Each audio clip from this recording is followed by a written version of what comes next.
We've also been speaking about Sam Bankman-Fried all day here and the statements that he's made so far. Will his actions lead to any kind of legal consequences, and what might those be? Let's get to Yahoo Finance's Alexis Keenan. Alexis, I mean, when we think about the exploration of any type of remedies or even the defense that SBF is trying to put forward, what really sticks out to you? Yeah, Brad. So a lot was said, a lot to parse through for U.S. law enforcement and law enforcement around the globe, perhaps. But the Department of Justice and the SEC, they're the ones that will be closely examining the statements that Sam Bankman-Fried has been making both yesterday as well as today and even before that. And what they're going to do is they're going to test those statements against the laws that protect against fraud. Now, Sam Bankman-Fried was careful to tell the New York Times that he didn't try to commit fraud and he didn't knowingly commingle funds, he said, belonging to either FTX customers or to Alameda investors. And then in an interview with ABC, he added that he didn't fully understand fiat transfer mechanisms that allowed funds to flow between his entities. Now, fraud, it can be prosecuted in a bunch of different forms. You have wire fraud, you have mail fraud, bank fraud, securities and commodities fraud. But basically what they all require are similar elements, and those are these.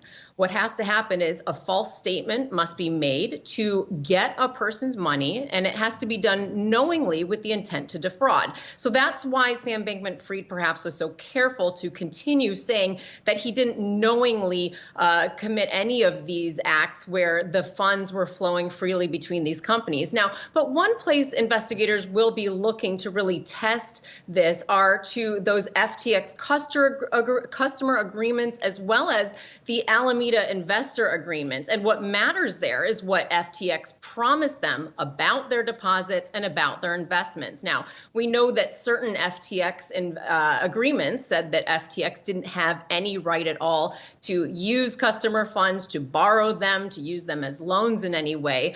So it seems at a minimum that at least false statements do exist here as to those customer agreements. We know much less about the agreements with Alameda's investors. Bankman-Fried also made the point that FTX's U.S. entity is solvent and that he can expect that customers can be made fully whole on that end. But look, fraud doesn't turn on whether customers can be made whole. It turns on whether the statements that were made by Sam Bankman-Fried or by FTX were made with an intent to defraud. So certainly U.S. investigators will be looking at this. Very little is required in terms of U.S. being able to get jurisdiction over him, over his companies. If you're defrauding U.S. investors, they certainly will be interested and certainly would try to exert their jurisdiction there. Guys. Yeah, they definitely will. I just want to pick up on one other thing, which is that Bankman-Fried very clearly said, my lawyers don't want me to be doing this. And it is sort of unprecedented that someone who has been accused of so much wrongdoing is going out and talking to the press in so many instances. What specifically does he open himself up to by making all of these very public statements?